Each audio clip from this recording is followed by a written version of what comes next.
Every morning, millions of people pour a glass of milk for their children and have no idea what is in it. Not because the information does not exist, because a system was built deliberately, document by document, to make sure it never reached them. In 1989, the European Union banned a synthetic hormone injected into dairy cows. Canada banned it. Japan banned it. Australia banned it. The United Nations Food Safety Body reviewed it 3 separate times and refused to approve it as safe. 3 times. The United States approved it in 1993 and then made it illegal to clearly label which milk contained it. That same year, a former Monsanto attorney was appointed to the FDA. He was given authority over food labeling policy. He wrote the rules governing what dairy companies could and could not say on their labels about this hormone. When those rules were published, they required any company that voluntarily disclosed the hormone's absence to include a disclaimer protecting the hormone's reputation. He then left the FDA and returned to Monsanto as vice president for public policy. There is no laboratory test that can detect this hormone in your milk. None exists anywhere in the world. The molecule is indistinguishable from the cow's natural hormone once it enters the milk supply. If it is in your glass, you cannot confirm it. If it is not, you cannot confirm that either. 32 countries looked at this hormone and said no. 1 country said yes, banned the label, and put the Monsanto attorney in charge of the paperwork. You have been drinking that decision every morning.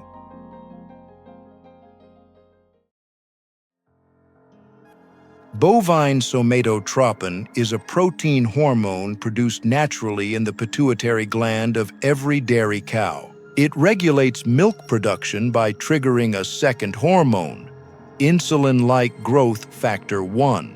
That second hormone signals mammary cells to keep producing milk past the point the cow's body would naturally slow.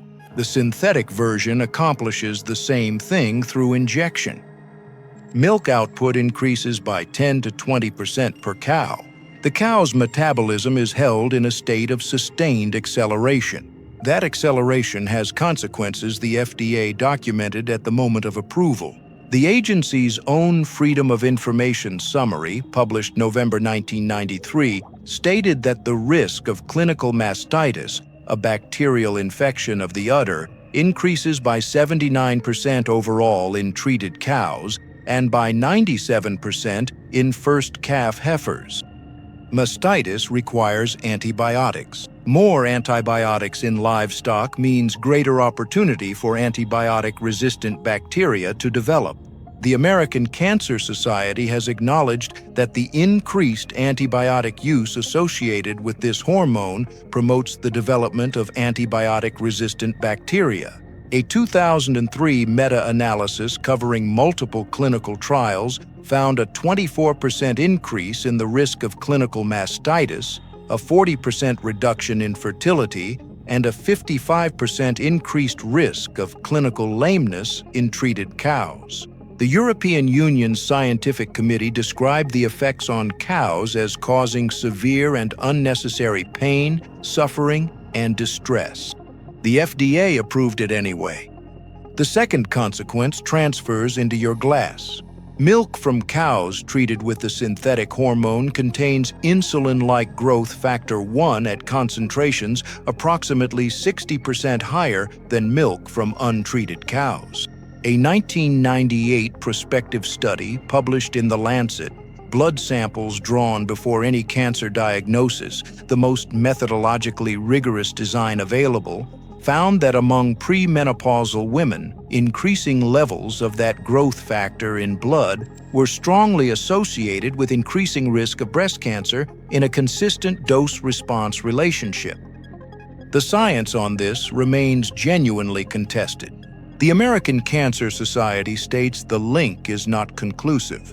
The World Health Organization's scientific committee calculated that the amount of that growth factor your digestive system produces naturally each day is more than 42 times greater than the amount present in 1.5 liters of milk from treated cows. Both conclusions exist in the peer-reviewed literature simultaneously. The hormone was approved while that dispute was unresolved. It remains approved while that dispute remains unresolved.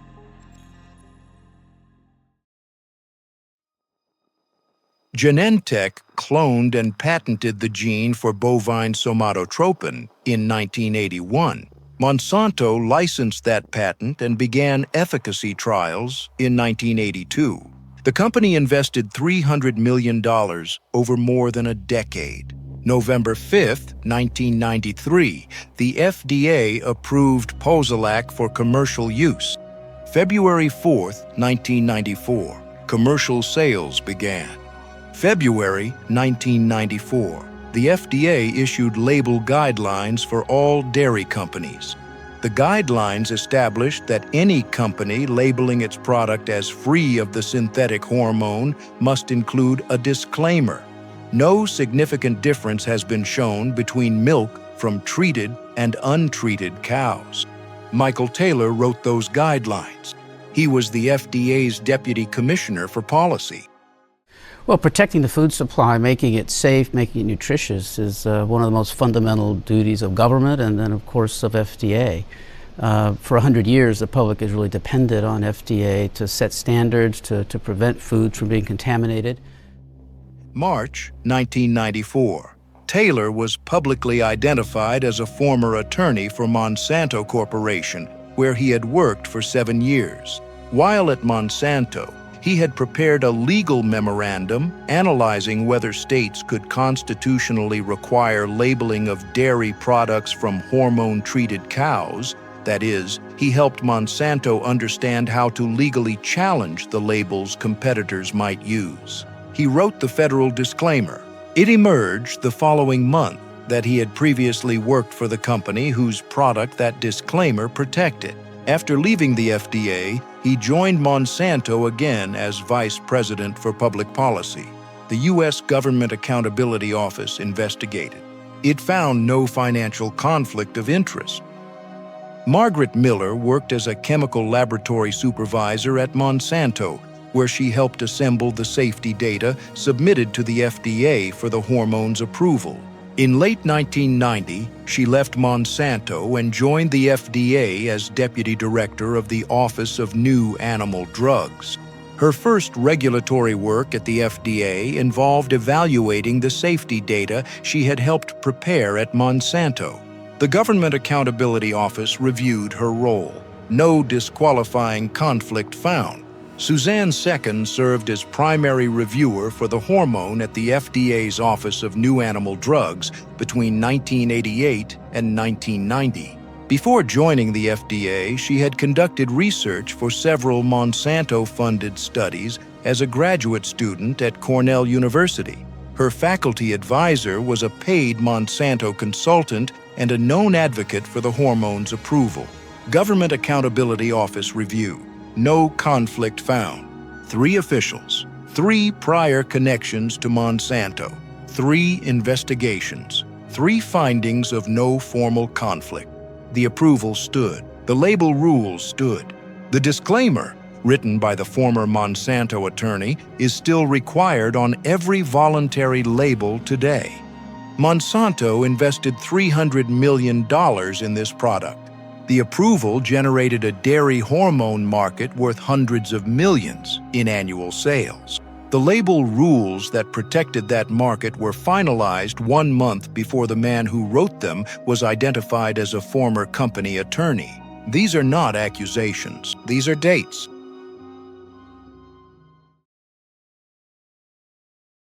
In 1900, a glass of milk came from a cow whose name the farmer knew.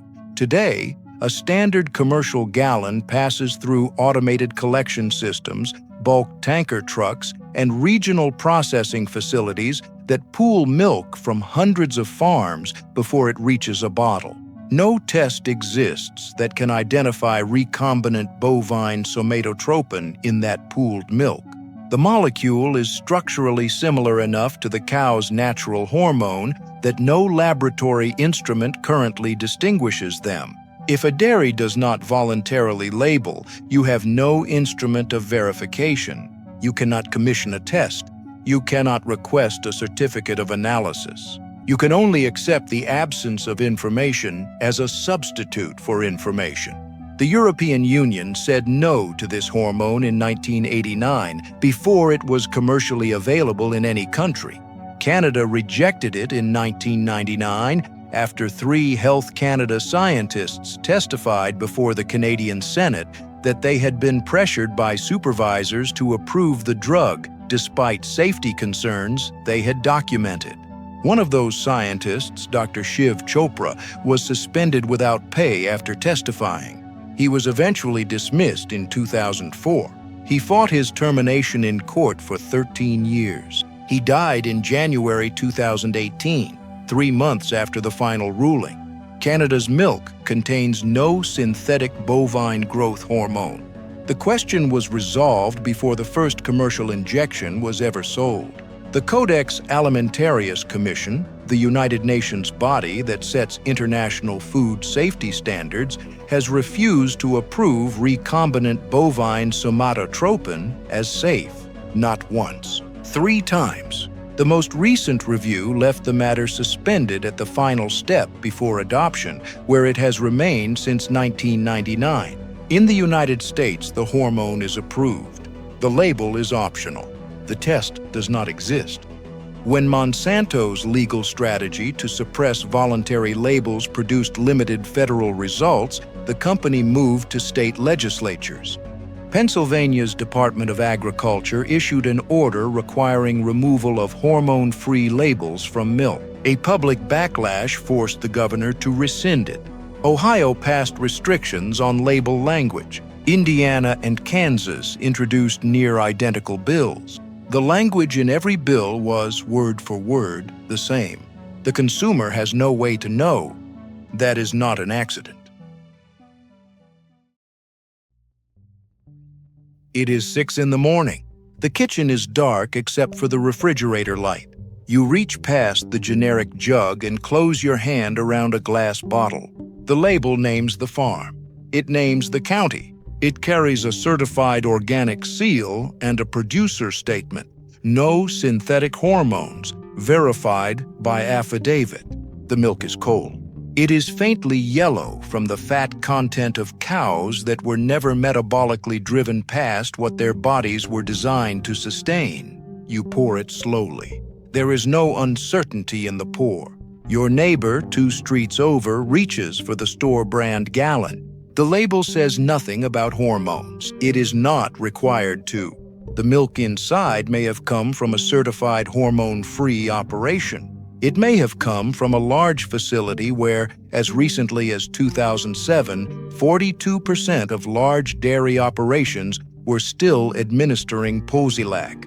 There is no way for your neighbor to know. There is no mechanism that would prompt them to ask. You set your glass on the counter. The light outside is beginning to change. You are not anxious about this particular question. You asked it already. You found the answer. It cost you 30 seconds and the ability to read a label correctly.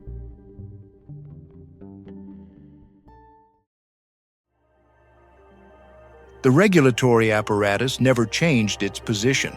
The market did, because enough consumers stopped accepting the silence. Starbucks asked all its dairy suppliers to eliminate the synthetic hormone in 2007.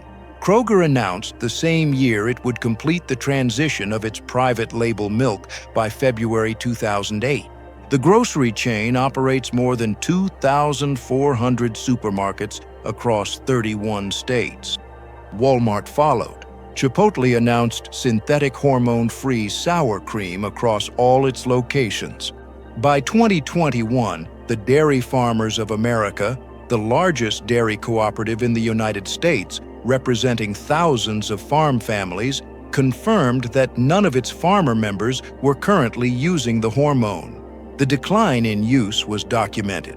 22% of all U.S. dairy cows in 2002, 17% by 2007. The current figure is undisclosed. Elanco, Eli Lilly's Animal Health Division, which purchased Posilac from Monsanto in 2008, has a privacy policy that prevents it from sharing current sales information. The hormone remains legally approved. It remains legally injectable.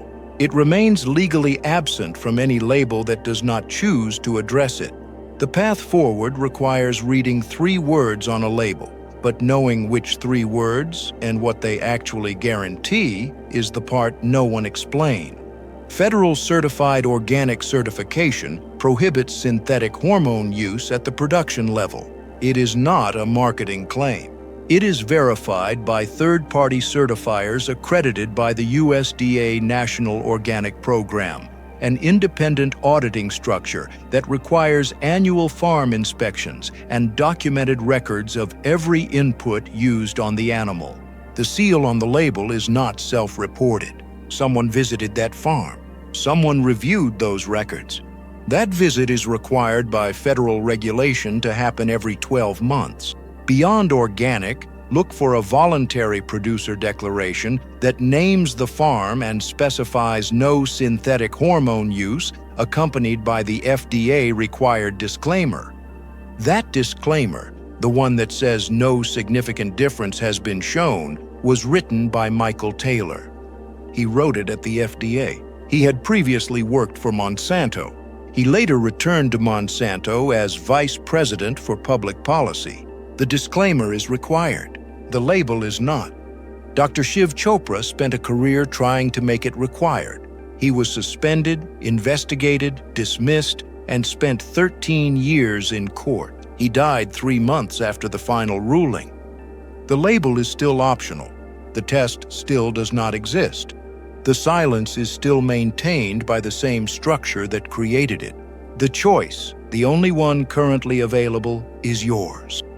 A label that took 30 years of suppression to make voluntary is the only wall between your family and milk with a traceable origin. 10 years from now, the people who kept buying unlabeled dairy without asking will still be unable to answer the question. You will reach for a glass bottle, read the certification on the label, and feel something most people surrendered without noticing they had it. If this opens something for you, if you find yourself reading labels you walked past before, subscribe so you do not miss the next system we uncover. The mechanism repeats. The industry changes. The silence is always the same. Share this with someone who has never thought to ask what is in their glass.